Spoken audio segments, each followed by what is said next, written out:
All right, welcome back to our unit on matter. Today's topic is atoms, isotopes, and ions. Okay, so it's lesson 404. Your objectives are as follows.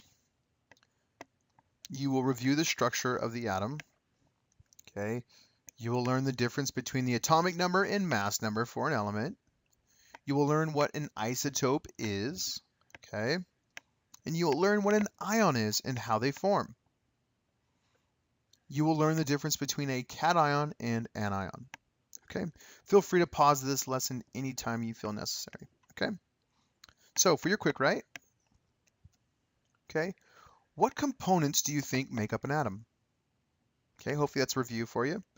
What is in the nucleus of an atom? Okay, hopefully that's review as well. How big is the nucleus of an atom when you compare it to the overall size or entire size of an atom? Okay, go ahead and pause this while you do your quick write. I'm going to move on.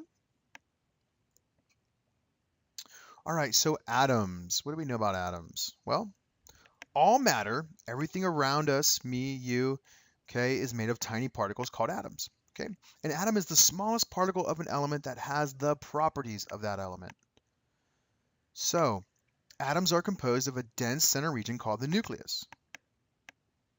The nucleus is made up of positive particles called protons, okay, and aptly named particles called neutrons, and these are neutral, okay? So, atoms are also made up of an outer electron cloud region, okay, where negatively charged particles known as electrons can be found, okay? So, the actual size of the nucleus. Well, imagine this is an atom here. Let's imagine an atom is the size of a baseball stadium, okay? Well, let's zoom in here.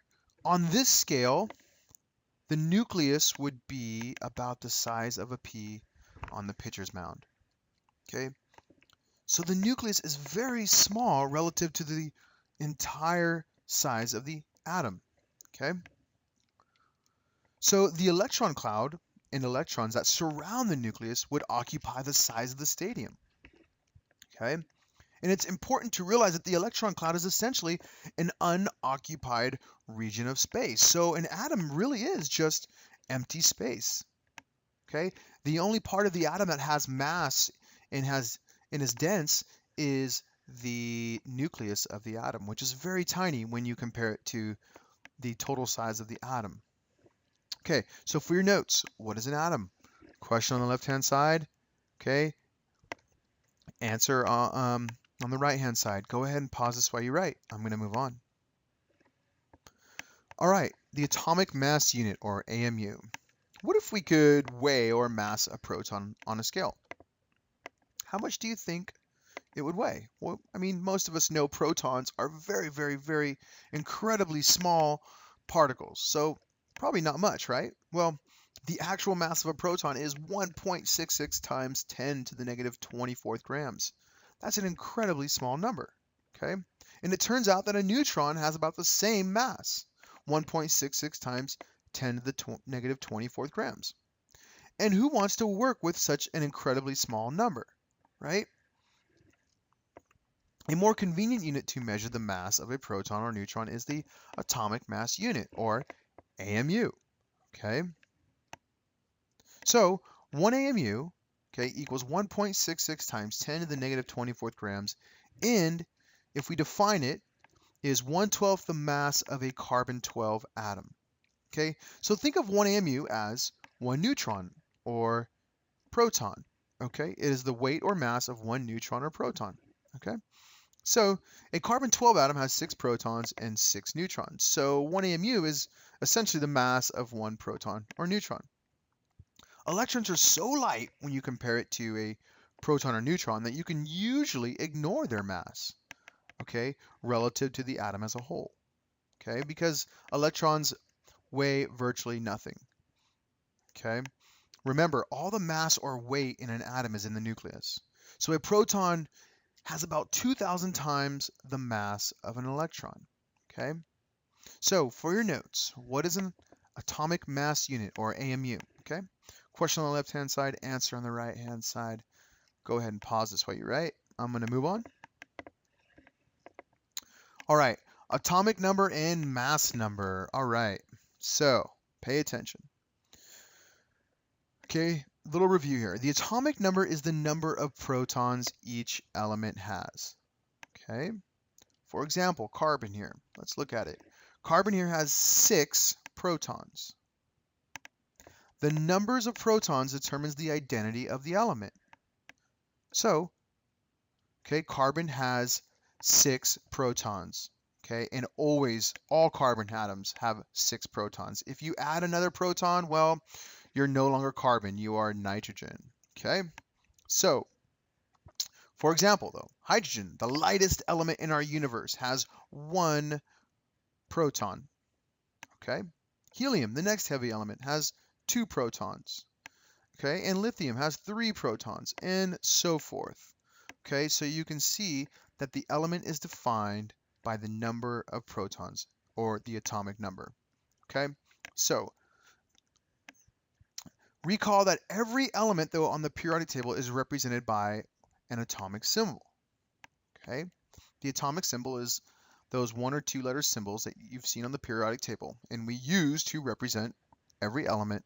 Okay, so the atomic symbol for carbon is represented by a capital C here. Okay, just look on your periodic table. Every element can be also represented by a mass number and atomic number. So the atomic number is the number of protons. For carbon, it's 6. Okay, that number will not change. Remember, it is the amount of protons that determines the element. Carbon always has 6 protons, so the atomic number is 6, or 6 AMU. Okay, the mass number is equal to the number of protons plus neutrons. Okay, in this case, 12. So for carbon, it is 6 protons plus 6 neutrons, which is equal to 12, okay, or 12 AMU. So here's a helium atom. Okay, look on your periodic table, find helium. The atomic symbol for helium is represented by He. Okay. The nucleus contains 2 protons, therefore its atomic number here is 2 because it contains 2 protons. Okay, you may have also noticed that the helium nucleus has 2 neutrons. Okay, so that gives it a mass number of 4. 2 plus 2, mass number of 4. Okay, so here's our symbol, here's our name, number of protons, atomic number, number of neutrons, and our mass number. So remember, the mass number is equal to the number of protons plus neutrons. Very important. So therefore, its mass number is 4, or 4 AMU. So for your notes, what is the difference between the atomic symbol, atomic number, and mass number? Okay, go ahead and pause this while you write. I'm going to move on. All right, isotopes. You may have heard of this word before, isotopes. Okay, there's a baseball team called the Albuquerque Isotopes, a minor league team. Okay, isotopes are atoms, though, not a baseball team. And okay, they're atoms of the same element that have the same number of protons but different numbers of neutrons. Okay, remember, the number of protons determines the atom or element. It will not change. Let's go back to our helium atom here again. Okay, recall that it had 2 protons, so it has an atomic number of 2 and 2 neutrons, so a mass number of 4. Okay, what would happen if we added another neutron, though, to the nucleus? Okay, how does the mass number change if we added another neutron? There's the mass number over here. Okay, let's find out and add one. Here we go, another neutron. All right, the mass number went up to 5. Okay, so notice the number of protons and the atomic number did not change. However, because we added a neutron, the mass number, okay, increased from 4 AMU to 5 AMU. Okay, so the mass number went from 4 to 5 here. Well, what would happen if we added yet another neutron to the nucleus? How does the mass number change if we added another neutron? Well, here we go, adding another neutron. The mass number is now 6. Okay? So notice the number of protons and the atomic number did not change for the isotope, and it shouldn't. But once again, we added a neutron, so the mass number increased from 5 to 6. So helium-4 here is not an isotope, okay? But helium-5 and helium-6 here are isotopes because they have different numbers of neutrons in their nucleuses, okay? And these isotopes for helium really do exist. Okay, they're a bit rare, but yes, they exist. So isotopes. Let's look at one more here. Carbon-12. Almost all carbon-12 atoms, okay, almost all carbon atoms are carbon-12, which means they have 6 protons and 6 neutrons, okay? But carbon-12 is not an isotope, okay, because we have an equal amount of protons and neutrons. It's important to point that out. One of the most common isotopes scientists work with is the carbon-14 isotope. Okay, to make a carbon-14 isotope, we need to add 2 neutrons to our carbon-12 atom here. Okay, so let's add 2 neutrons. Boom, there's our new isotope. So notice the mass number went from 14. The name is carbon-14. Number of protons and atomic number do not change. But now we have 2 new neutrons giving us a mass number of 14. And yes, it is an isotope. Okay, so notice the number of protons and atomic number did not change, like I just said. But because we gained 2 neutrons, the mass number went from 12 to 14. Okay, so what is an isotope? Question on the left-hand side. Okay, answer on the right-hand side. Please write the examples down. Okay, go ahead and pause this while you write. All right, ions. What is an ion? Well, an ion is an atom that has lost or gained 1 or more electrons, giving it an overall charge. So notice we're not talking about neutrons anymore. We're talking about electrons here. An atom that has lost or gained electrons, giving it a charge. Well, here is a neutral sodium atom. Okay. Well, a neutral sodium atom has 11 protons in the nucleus and 11 electrons going around the nucleus. Okay, what makes it neutral? Well, remember, protons have a +1 charge and electrons have a -1 charge. The fact that it has an equal amount of protons and electrons gives it a charge of 0, or neutral. Okay, or we can just do the math. Negative 11 protons plus 11 protons equals 0, right? So it is neutral. But sodium, okay, it's an atom that is known for losing an electron. So if an ion is an atom that has lost or gained 1 or more electrons, giving it an overall charge, what do you think would happen if sodium here lost an electron? What kind of charge will the sodium atom have on it after it loses an electron? What do you think? Okay, if we remove an electron, well, let's find out and remove the outer electron here. Let me go back. Okay.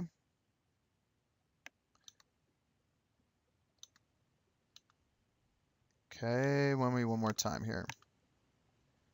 Okay, so say bye-bye electron here. We're removing an electron.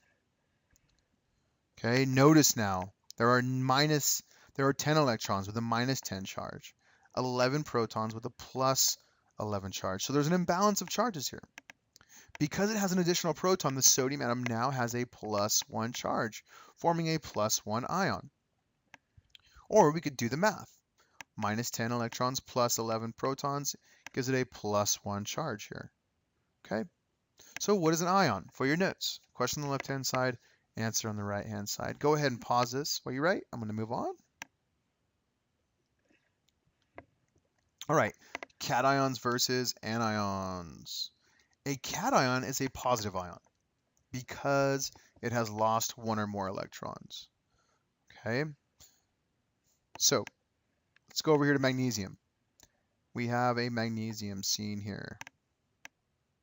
Okay, a neutral magnesium atom, just like our sodium atom, had equal amounts of protons and electrons. In this case, though, magnesium has 12 protons and 12 electrons. A neutral magnesium has 12 protons and 12 electrons going around the nucleus. What kind of ion will form if magnesium here lost 2 electrons? Okay, let's find out and remove the outer 2 electrons. Okay, bye-bye 2 electrons. So, because it has 2 additional protons, okay, the magnesium atom now has a +2 charge, forming a +2 cation. Once again, we could do the math to verify this. -10 plus 12 is equal to +2. So notice, -10 over here charge on the electron side, +12 in the nucleus. So we have a +2 charge, okay? Metals, such as magnesium, okay, or sodium, and all metals typically lose electrons to become cations. Okay, so metals typically form positive ions or cations. Okay. An anion, though, is a negative ion because it has not lost electrons, but it gained 1 or more electrons. So some atoms like to actually gain electrons. So, for example, here we have a neutral fluorine atom. Okay. Fluoride is an ion we use in your toothpaste to make your teeth strong. We're going to make a fluoride ion here, or anion. A neutral fluorine atom has 9 protons and 9 electrons going around the nucleus. Okay, what kind of ion will form if fluorine here gained 1 electron? Let's find out and add 1 electron. Go back, gosh darn it. Okay, so we're adding an electron with a -1 charge here. So it gained an electron. Because it has 1 additional electron, the fluorine atom now has a -1 charge, forming a -1 anion. Once again, we could do the math.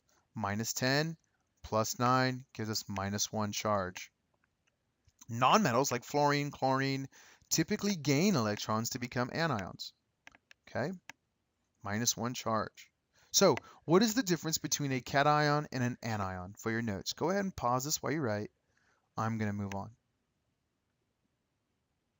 Okay, so you should practice. Try to complete this table below, okay, the best you can.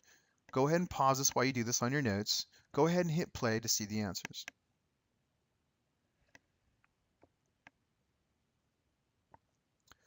All right, so the answer here. Because there are 6 protons, the atomic number must be 6, right? The atomic number is the number of protons. The mass number is equal to the amount of protons plus neutrons. Protons plus neutrons, so the mass number is 12. Okay? Because the amount of protons is the same as the amount of neutrons, the atom is not an isotope. Equal numbers of protons and neutrons here. Okay? So it's not an isotope. Because the charge is 0, okay, it must have 6 electrons. Okay? And since we know the mass number and the atomic number, we can write the symbol. 12, 6, here's our symbol, 12 and 6. Mass number, atomic number. Okay? Okay, one more. Complete the table below here. The best you can. Go ahead and pause this. When you're ready to see the answers, hit play.